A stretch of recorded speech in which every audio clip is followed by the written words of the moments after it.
What's going on, you guys? What is going on? What is going on, y'all? This be your boy Scotty by Nature TV, and we're here for a brand new episode of Yes for the Mess, where we talk about celebrity gossip, hot topics, and all things reality TV based. I hope you guys are having a wonderful, wonderful Saturday, and I intend on doing the exact same thing. What's going on, you guys? Now, the only thing that I'm here to let you guys know about today is on tomorrow. Y'all do know that we got the Real Housewives of Atlanta live review. We will be going live on tomorrow night at 9:05 right after the show. So be sure to tune in to the show. And of course, on Monday, we have the Whether You Like It or Not panel. And we should be over on Simply Sakina's platform at 8:30 on Monday. So make sure you guys tune in to that. All right.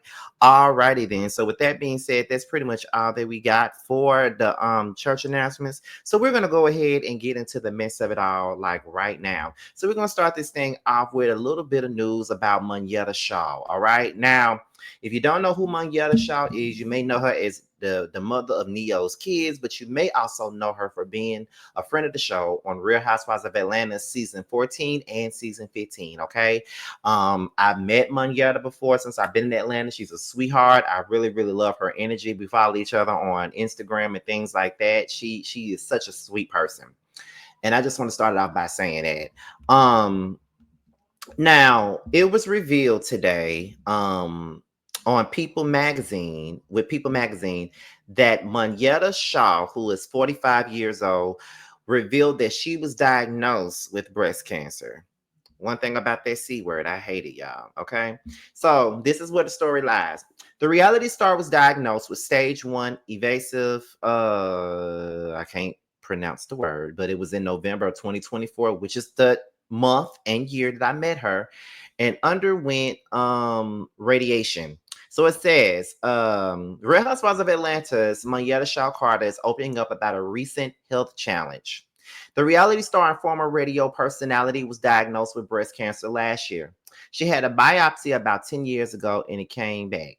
Then last year in September, she was doing a self check because she felt this random sensation that she couldn't really describe in her left boob. It was like nothing I've never felt before. It was literally like my body was alerting me that something was wrong. 1 month later, at her routine mammogram, doctors found a lump. She was diagnosed with slow growing stage 1 in November. After the surgery in January and 16 rounds of radiation, she rang the bell on May the 2nd to mark the end of her treatment. Because I caught the cancer early, I will be here with my kids, she says. Okay. There's nothing more important than getting checked often and early to protect your future. Our health is irreplaceable, and I can't thank my exceptional doctors and nurses enough. They are our heroes. Recalling the moment that she got the phone call from her doctor with her diagnosis, Monyetta says while tearing up, it was obviously one of the hardest, scariest moments of my life. Everything around me stopped. My heart stopped. I was afraid, I was angry, and I was just numb, she adds. Then it was a time to come up with a plan. While doing all of the biopsies and MRIs, I was first considering having a double mastectomy.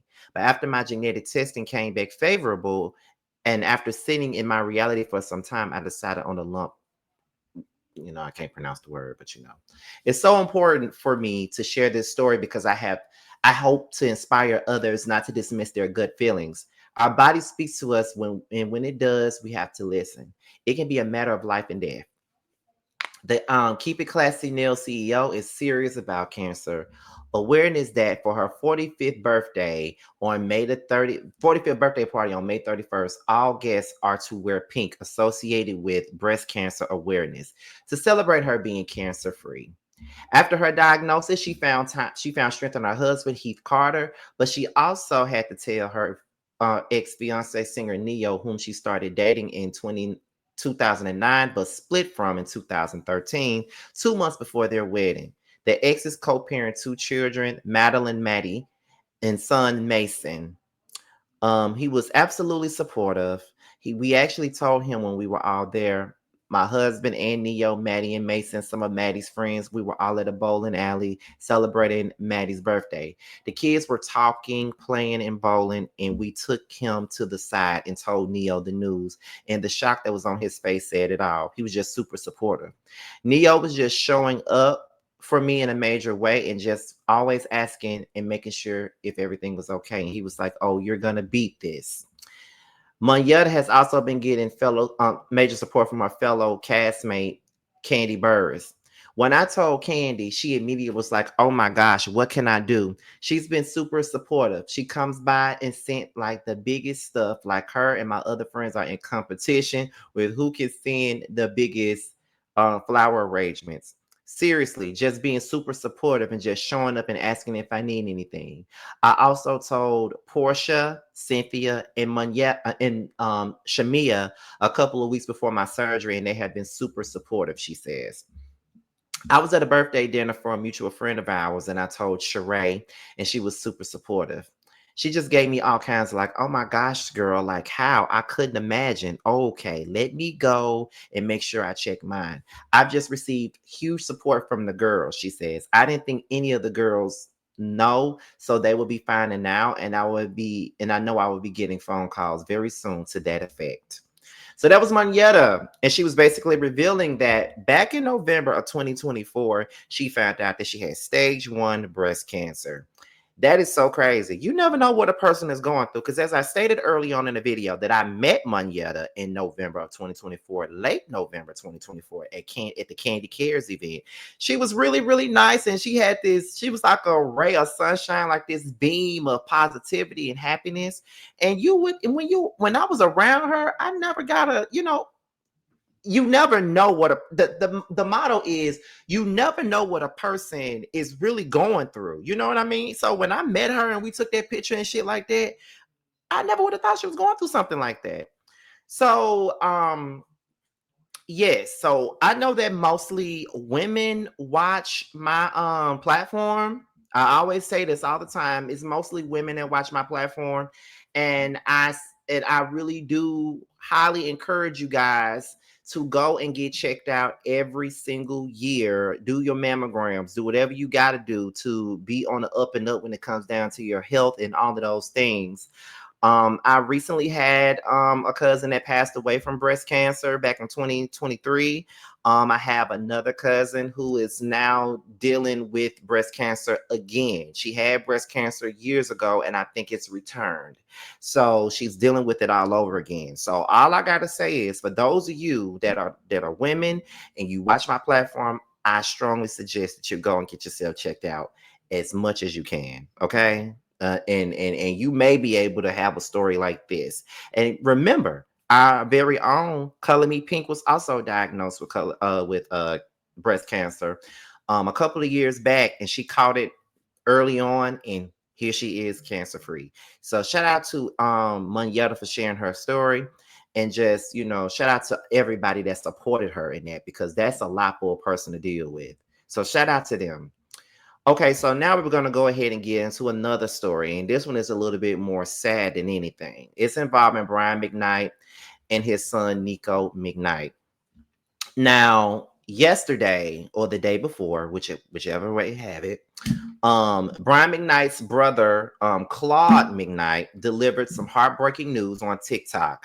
He told the world that his nephew, Brian McKnight's son, Niko, had passed away after putting up a strong fight against his cancer diagnosis. The passing is even sadder as we know that his relationship with his father, Brian McKnight, hadn't landed in a great place. Brian's relationship with his children has been a big topic of discussion in recent years, with him calling them a product of sin at one point. Things seem to be looking up in the middle of 2024 when Brian took to Instagram and said that he had stepped in to get Niko the proper help with his health, along with his wife, Leonie, saying that even though all this nonsense has been going on for years, we jumped into action. Brian says that he made arrangements for Niko, gave his medical records to the best doctors and more, but somehow allegedly was stopped by his ex-wife, Julie McKnight. He claims that she gave him a very hostile call and told him that Niko didn't need his help, so he stepped back. I can only imagine that help came from me, that it would go against the strong narrative that's been pushed out there about me. Brian said in tweets from last year that Niko said he really wanted to mend things with his father due to his health, but didn't get a response. So we're going to look at those tweets first before we get into what Claude McKnight had to say. So let's get into those tweets, y'all. Hold on, wait a minute. Wait. There we go. So this is what Niko was saying. When I was about to die in the hospital from complications from my cancer, I just wanted to bury the hatchet and hear him say that he loves me. And he told me that he couldn't arbitrarily tell me he loves me. It still cuts so deep. Sometimes I wonder if my dad's karma is my close proximity to death. Like maybe if I end up dying, it'll release him from this grip of evil. If I could just have one more group hug between me, my brother, my dad, and my mom, I'd truly be ready.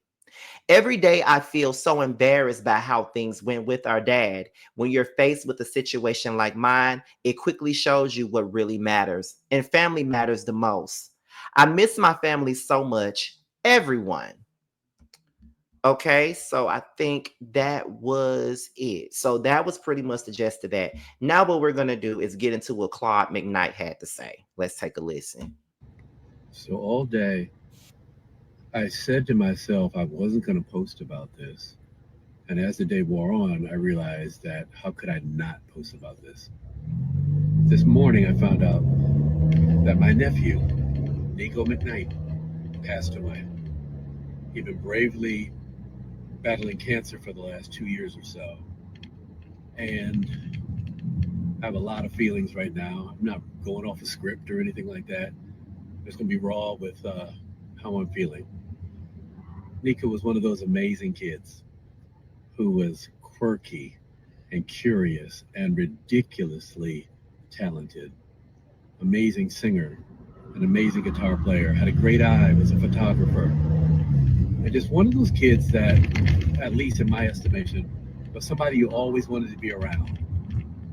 And so it really sucks that he's no longer with us. So all day, and I will also say, probably one of the reasons why I wasn't going to post about it is I post a lot of things, but I don't post a lot of really, really serious subject things, or certainly family things. And I wanted to post this about Niko, about his legacy, about how amazing he is, and not about what some of you may have heard about, the family drama that has existed for quite some time in our family. I'm not here to discuss that or to talk about how that happened or why it happened. Um, this is not the time or the place, but what I will say is in any situation, there's always at least three sides to a story. There's my side, your side, and the truth. And the truth, a lot of times, is somewhere in between. So here's the thing, I don't know exactly what was going on there. I know what I've seen, I know what I've heard from all parties involved, and I try not to judge. I just try to be as loving to each person as I can be because apparently there's so much hurt going on, or was so much hurt going on, that a lot of things didn't get resolved. And again, I want to go back to Niko. I know that kid had a lot inside, a lot eating at him for a long, long, long time. That may have contributed to what happened with him. What I do know is he's out of pain now. And so I can rejoice in the fact that he no longer has to go through the chemo and the radiation and everything else. But I just want to uplift that young man and say we will see him again one day. I love you, Niko. Uncle Claude.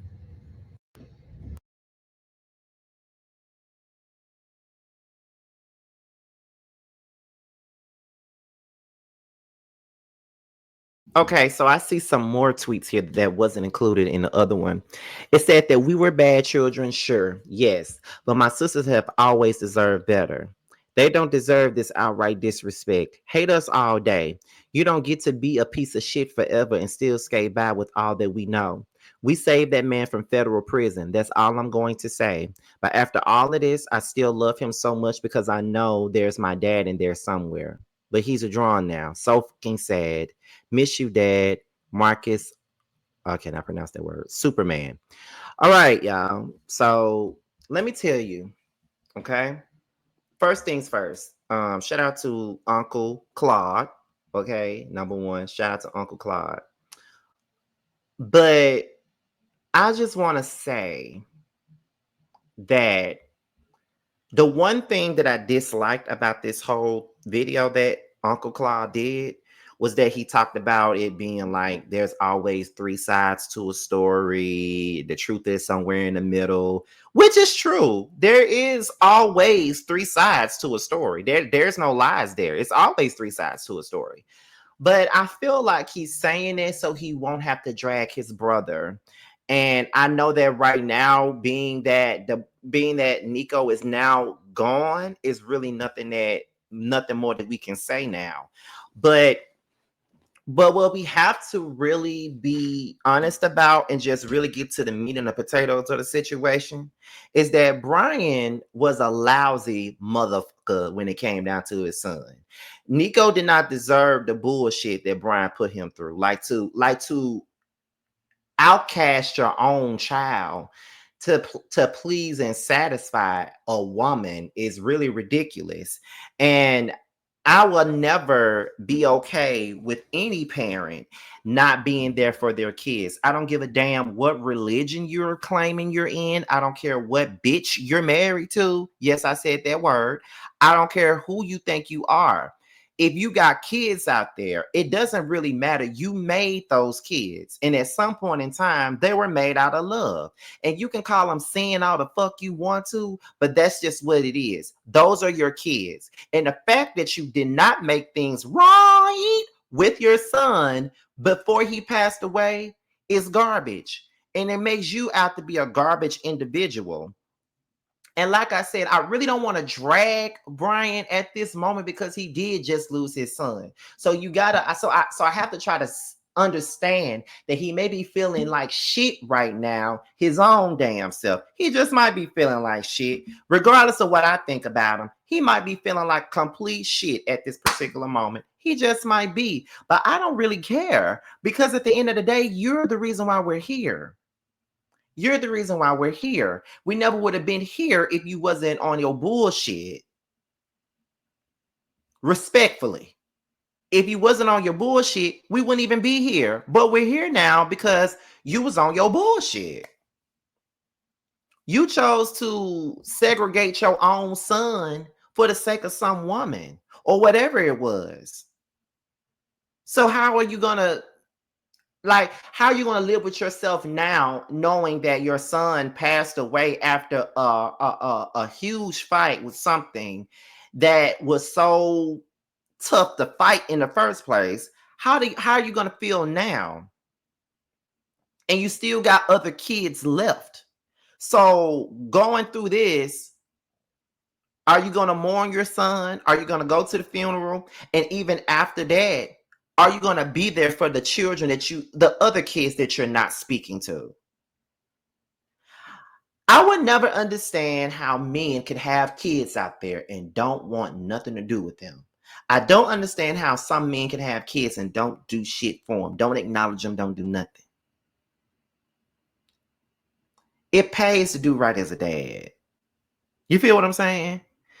So shout outs to Claude for letting the people know. And I don't think that Brian has spoken on his son's death at all yet. And he probably won't because he knows that social media is going to kill his ass by talking about it. But we'll see as time goes on. So that was really sad. So rest in peace to Niko McKnight. Okay. Now, the last story of the day is Cardi B and Offset. So Cardi B went on her Twitter space and she went in on Offset. because after she went in addressing him about the spousal support that he's requesting from her. Let's go ahead and get into it, y'all. Let's get into it. Let me make this shit big. I don't want nobody fucking calling me. Now you a bitch. And now I'ma state my shit. His bitch ass. Gonna tell the Breakfast Club the only reason why this motherfucker asking for spousal support because I was asking for everything. I don't be with my kids. Yo, you such a fucking pussy ass nigga. Word to my mother. I want you to die, but I want you to die fucking slow, nigga. Yo, I want you to die slow in the bed. And while you die, I really need for Cardi B to stop using that N word because she is not a black person. So I'm really gonna need her to stop using that word. And I know she's gonna use that word throughout this whole damn rant. But I'm gonna need for her to stop using that word. That's all I'm saying. But go ahead. nigga, you gotta think of me. When I first filed for divorce, my lawyer filed for shit. And this nigga started spazzing, right? So I told my lawyer, there's a renew divorce paper, right? I didn't ask for no child support because I want to be done with this marriage. Like, I feel like I'm tied up. Kiari is allowed to see my kids. There is not one day that he's not allowed to see my kids. He stood up my kids 3 times. He have seen Blossom only like 5 times. And I've been trying to save your face.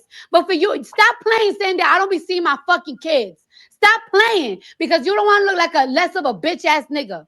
If I'm lying, my kids could die if I'm lying. I said, you know what? To make it easier for you, you could see the kids in my house. Just because I want my daughter to feel the love of her dad. The last time you seen the kids was in March on Cody's birthday. You haven't seen the kids since March. You went to do a hosting in Boston and you stood them up. You say you was gonna see the kids after Mother's Day and you stood them up. My house is always open. My house is always open for you to see my kids, and you still haven't seen them. So why you saying that you're asking for spousal support because I'm trying to take the kids from you? The kids is always open to see you. It's not my fault you don't want to fucking fly to New York. What you mean I'm trying to take everything? The cars that you gave me? I really think that it's full of shit that he won't even fly to New York and go and see his damn kids. I mean, if you care, and then to top it all off, you ain't doing shit for your children, but you want some spousal support, bitch, get the fuck out of here. I gave you cars too. You gave me the Rolls Royce truck. You gave me the Lamb truck. The day that I bought my Maybach, the Maybach was $170,000, and I didn't have the $70,000 that day. I had it. I had to get it the next day. So you just put the $70,000. You want those cars so bad, bitch? You could get it. But then you want to talk about the houses. You want to talk about the houses. First of all, my Jersey house, I bought that shit. And you tell me myself, if you buy a house in Jersey, I'm not helping you think because I don't want a house up north. I bought that shit with my sweat and tears. The Atlanta house.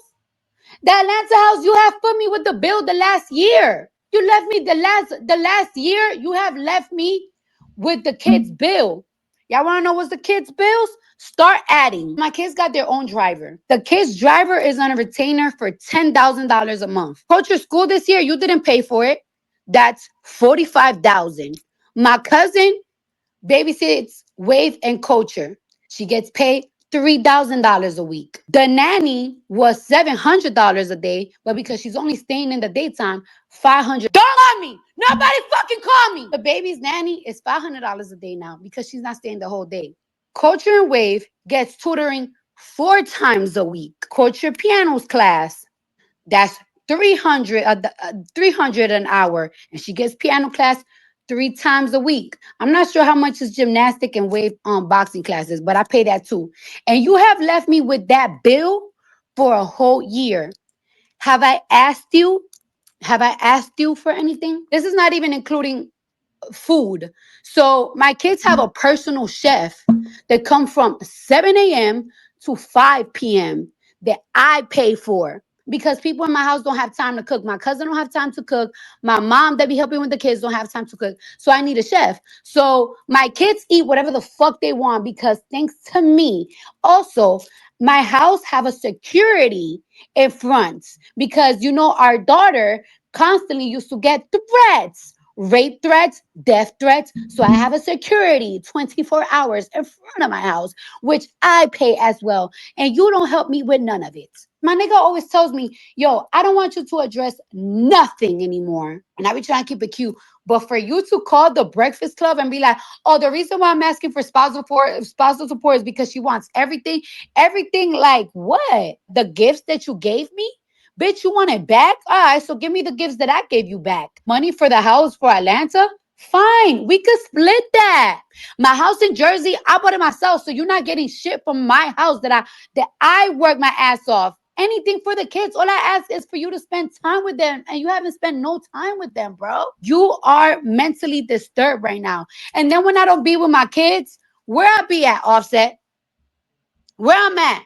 I'm in Atlanta right now working. And when I fly out on the weekends, I fly out to my house in New York. And I spend times with my kids and I spend time with my man. I be with a nigga for once a week, 2 times a week. It gets to the point that my man go see me because I don't got time to go see him. He makes time for me because he know I'm busting my ass because he know how much this new era for me, my tour and my album means so much to me.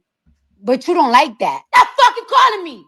Where to? For you to try to make me look in the media like I'm a deadbeat mom. Well, please tell the media how you left me with a $50,000 a month bill that I haven't even asked you $1 for. Belcalis, Marlenis, Almanzar pay over $50,000 just on her kids alone. Just on her kids alone. Me! I have to pay that bill. No help. He hasn't paid the mortgage for a whole year in the Atlanta house. You're in the Atlanta house right now. And your bitch be going over there. I be wanting to go over there and clap shit the fuck up. Cause at the end of the day, I'm paying for the bill and that shit because you haven't paid shit for a whole year. But you know what? You harass me so much with my when I be with my nigga that I just want peace. I want peace. You want to be with your bitch in this house?